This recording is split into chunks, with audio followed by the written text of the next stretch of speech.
इस वक्त एक प्रेस कॉन्फ्रेंस चल रही है धर्मांतरण पर, वो जरा अपने दर्शकों को सुनवाते हैं। चलिए आप बताइए, आप बताइए।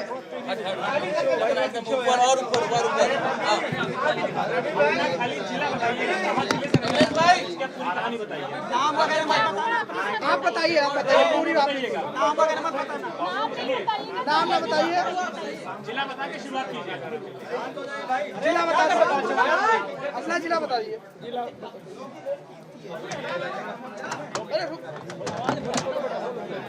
मैं औरैया जिले से आई हूँ। जब से हमारी आवाज़ आवाज़ उठाई है तब से हम लोगों को जान से मारने की धमकी दी जाती है।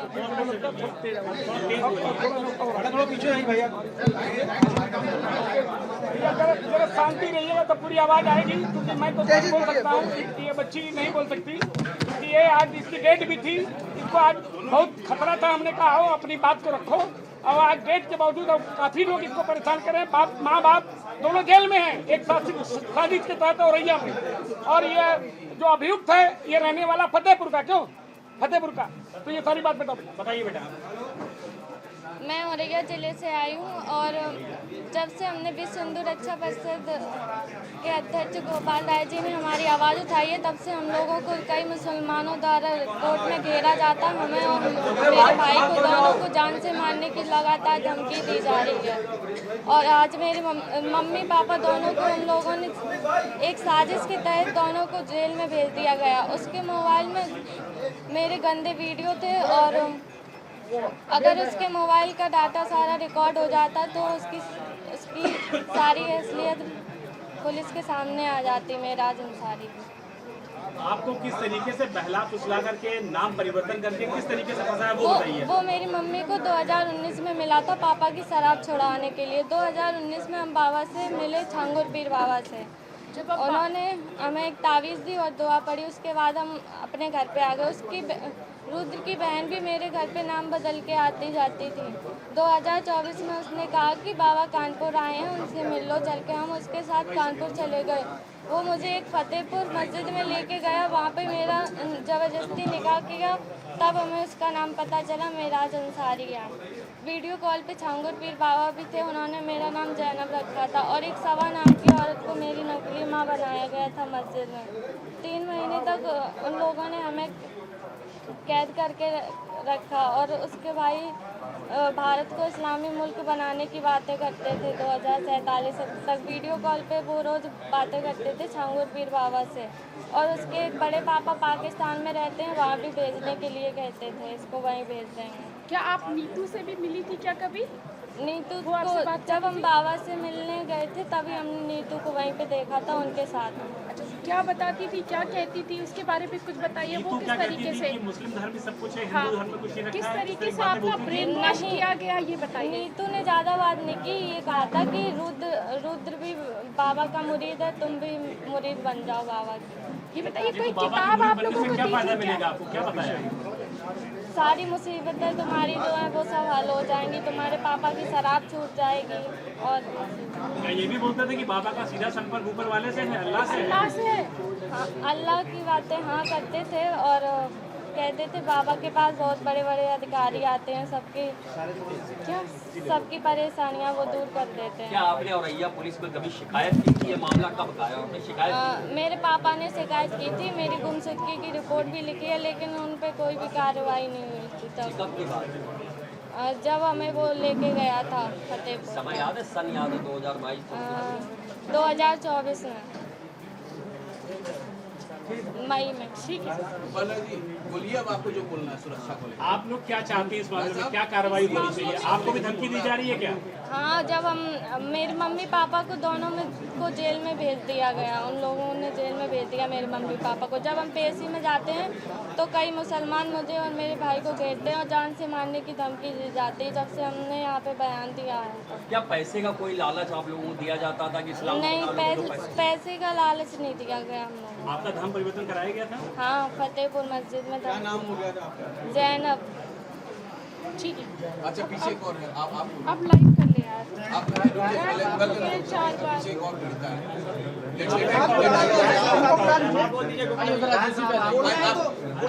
बोल दीजिए। आपको बोलना नहीं चाहिए। और उसके बाद राय साहब बोलेंगे, सुरक्षा को लेकर। देखिए, मैं उत्तर प्रदेश की स्थिति बताऊं कि 23 जून को मुझे जब जानकारी मिली कि एक बाबा छांगुर बाबा है जो हजारों लोगों का धर्मांतरण किया है, तो मुझे विश्वास नहीं हुआ।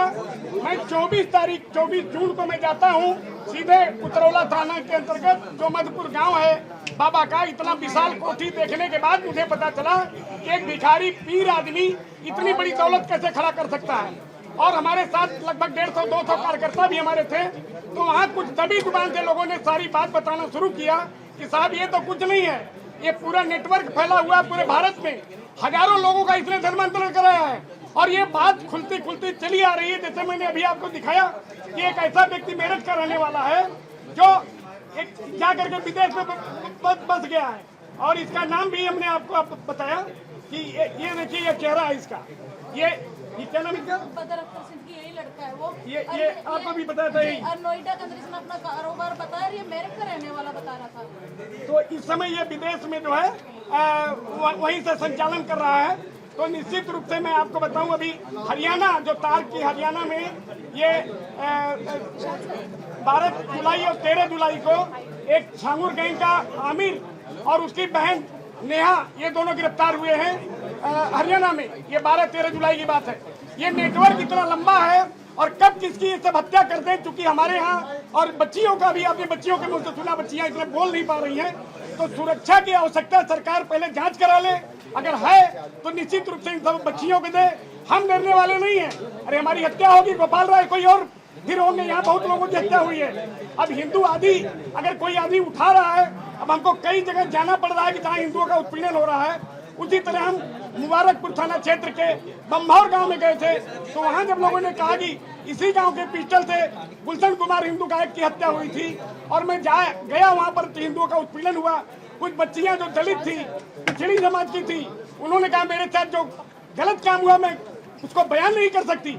लेकिन हमने कहा बिल्कुल, SSP आजमगढ़ से मेरी बात हुई, उन्होंने कहा मैं अस्थायी पुलिस चौकी बना दिया हूँ। ये परसों पुलिस चौकी वहां से हट गई और जो पीड़ित थे अपराधी फिर छूट के आ गया, फिर पीड़ित जो है जेल में उसको डाल रहे हैं। तो सबसे बड़ी चीज है कि सुरक्षा जेल में उसको डाल रहे हैं। तो सबसे बड़ी चीज है कि सुरक्षा की व्यवस्था। जैसे मेरी सुरक्षा की बात सुन लीजिए, मेरे पास 18 साल से 2 गनर लगातार थे, पिछले कुछ दिनों से नहीं है। इसमें क्या प्रकरण है, मैं कौन सा अपराध किया हूं? पूरे भारत में 151 का मुकदमा मेरे ऊपर नहीं है। रोज 10-20 लोगों को मैं टेलीफोन से बात करता हूं, सीधा DM SSP थाने पे।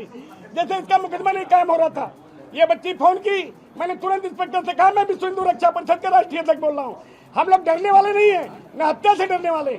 लेकिन सरकार में जो बैठे अधिकारी हैं, मुख्यमंत्री जी को तो मैं सलाम करता हूँ। दुर्भाग्य है कि मुख्यमंत्री जी से मिलने के लिए ये पीड़िता कई बार करी, हम लोगों ने टेलीफोन पर संपर्क किया कि भाई नाम नोट करा दीजिए, मुख्यमंत्री जी से मिलना है, अपनी बात को कहना है, क्योंकि मुख्यमंत्री हमारे देश के प्रमुख आदमी हैं, उनकी नैतिक जिम्मेदारी भी है। और उन्होंने एक बात छांगुर के खिलाफ कहा भी है कि एक जल्लाद को हमने जेल में डाल दिया, तो ये अच्छा काम नहीं किया उन्होंने। लेकिन ऐसे भी कुछ ऐसे लोग हैं जिनको सुरक्षा की कोई जरूरत नहीं है, मार गनर लेके चल रहे हैं। तो कुल मिला के पुनः मैं मुख्यमंत्री जी से निवेदन करना चाहूंगा कि पीड़ितों को बुलाएं और जांच कराएं, अगर आवश्यकता हो उनको सुरक्षा दें, और हम लोगों को अपने किसी अधिकारी के साथ लगा लें। हजारों लोगों का धर्मांतरण जो हुआ है उनकी वापसी हम 2-3 महीने के अंदर कर लेंगे। इतना मैं आप लोगों के साथ अब रुकिए, अब आइए, अब आप बोलिए। लेट अस स्पीक, सी हैवंट स्पीक, वो आप बोलिए। पहले मैं ये कहना चाहूंगी, अगर आप लोग शांत रहेंगे तो मैं बोलना चाहूंगी कि सबसे पहले आप सबका धन्यवाद है यहाँ आने के लिए।